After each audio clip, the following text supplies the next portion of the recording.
Hi, welcome to the Silver Spleen. My name is Harry Patch. And this is Willie Naylor. And this is our review of Shed Skin Papa. David is one of my oldest viewers, and by that I mean he's watched for the longest time. I don't mean that he's old, that's not fair. But David has come to visit Hong Kong, where obviously he brought me a Motorhead t-shirt and a copy of the UK release of Shockwave, which is called Shockwave Tunnel, which sounds like a euphemism, but it isn't. But I'm very grateful, and I thought, well, since David is here, and we generally we watch Kung Fu Angels together, right? Why not just do the review together? Because we did watch Shed Skin Papa, what was it, like 10 in the morning? It was very early. Yeah, about that. In movie terms, it was quite early. Yeah. But anyway, Shed Skin Papa stars Francis and Louis Koo, and I don't really want to tell you about this. How would you explain the story? It's a story of a guy, played by Louis Koo, who's a filmmaker. And his father has Alzheimer's disease, and his father keeps shedding his skin, and then his skin comes to... That sounds really weird. It does. Okay. It does. But this film, the way it starts and everything, it's kind of seemingly normal, and then it just... Yeah, it goes some strange places. Yes. It really does. Very weird. It becomes really weird, but in a way, luckily, that is not off-putting. If anything, it kind of makes you want to see what's going to happen. Like when we're watching the movie and something else would happen, and we just kind of like look at each other like, what's going to happen? I don't understand this. One of the reasons that it's perhaps a bit weird is because it's based on... Yeah, it's based on a Japanese play. Right. And one hates to draw generalities, but I think in terms of movies, or at least dramas, there's a bigger space in Japan for very, I don't want to say abstract, but just kind of like the idea of my father is shedding his skin, and then his skin comes to life as different incarnations of himself at different points in life. The Japanese apparently can go, oh, okay. And luckily for us, sometimes people can make movies from Japanese plays that do this, but it works. What were some things you noticed about the film? I mean, obviously, there's plenty in it that's rather unusual, but it doesn't lose sight of the essentials of the story, which is the relationship between the father and the son. It keeps its eye on that while indulging its sort of artistic ideas. Yes, yes. In fact, I think the film definitely does a good job with relationships, because in a film like this, that can kind of be one of the first casualties, is the character development necessary for that. And Louis Koo, let's face it, we don't always cut him a lot of dramatic slack, but I think he does really well here. The fact that he has to have a relationship with essentially 3 to 4 different fathers, and he does really well at it, and it is quite interesting. And the other relationships in the movie. Is it his ex-wife or his almost ex-wife? Yeah, he's in the middle of a divorce. Yeah. His ex-wife is played by Jackie Kai. She's not necessarily well known, but I think she deserves to have bigger roles. I thought she was quite good. Yeah, I mean, you're going up against Francis, who's a very kind of wild, creative kind of performer, and so to sort of hold your own, it's not it's not the easiest thing. Definitely. Was it Crystal Tin, I believe, plays without spoiling any? She plays a woman, luckily, but she also kind of really makes the most out of a small role. Sometimes people can just show up and deliver their lines. Other times people become quite memorable, and that's definitely the case here. And as you say, Francis Ng has to essentially play 3 to 4, I don't know why I'm being vague, okay, 4. He has to play 4 different characters. I mean, they're the same, you know what I mean. But he does it really well. He's believable in all of them. He's engaging, he's funny. This was, as I said while we were watching this is the kind of movie that people should watch, but probably won't.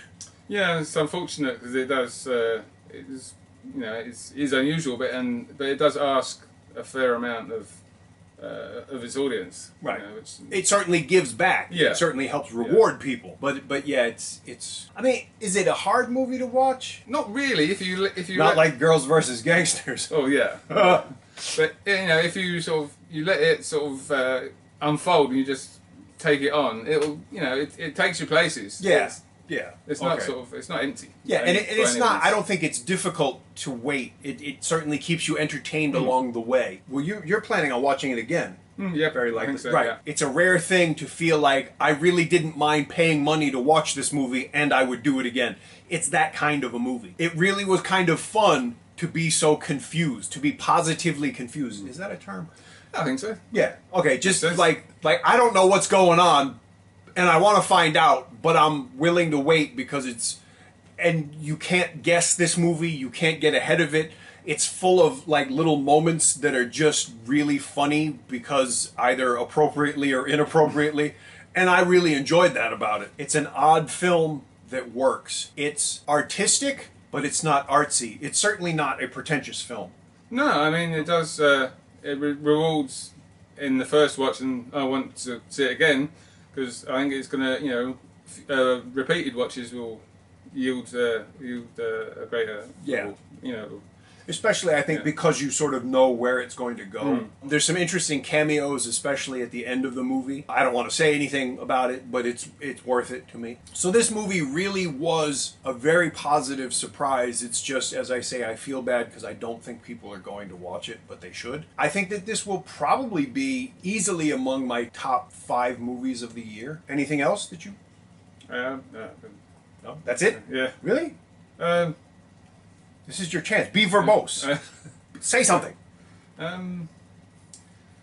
It's an eccentric film, but you enjoy it while it's there, and you want to see where it takes you. Definitely. You want to see, yes, see where it goes. And then when it gets there, you're actually happy about it. Yeah. As opposed to, you know, finding out that the little kid is the murderer because he has anti-aging disorder. Yes. Yeah, you don't. Yeah, it's like you're saying. It's artistic and it's, you know, creative and eccentric, but it doesn't lose sight of, you know, the essentials of the plot. Definitely, yes. Yeah. It's still a very accessible film. Yeah. When you tell a story through a movie, there are things that you have to do, and this film does that. In addition, it gives you all this other weird stuff. So as you say, it really works on that level. Yeah. So if you get a chance, go and watch this movie in the cinema. It's really worth it because it's just a fun experience on a big screen. If you can't do that, wait until you can rent it or buy a copy. In other words... Don't steal this movie. Or any others, okay? Don't even steal Barbara Wong movies because that's its own punishment, but that's not our story. Because David is visiting and he's done this to me 3 times now. He buys Barbara Wong movies on DVD, and I have to sit and watch them and respond to them. And so we've done 2 full-length commentaries, one for Girls and one for Girls vs. Gangsters, which is on track to be the worst film of 2018. As long as we're talking about not stealing, i.e. spending money, David was my very first Patreon supporter, and I have always been very grateful for that. And so if you could find it in the goodness of your heart to just give me a little money... You know, I have enough subscribers now. I just recently broke through 9,000 subscribers. Do you have any idea what just $1 a month could do for me? Well, I have an idea because even though I am an American, I'm not that bad at math. So please, for my sake, for David's sake, you know, for the sake of t-shirts, whatever, please click on the Patreon link, okay? If you enjoyed this review... I should know. I was listening after that. You know that's staying in there, right? Yeah. Leave a comment. All right. If you enjoyed the review... Leave a comment. If you didn't enjoy the review... Leave a comment. Or go f*** yourself. If you enjoy the channel... Please subscribe. Thank you for watching. Shit. Okay. See you again soon. Sorry. See you again soon. Oh. See you again soon. Wow. That's good.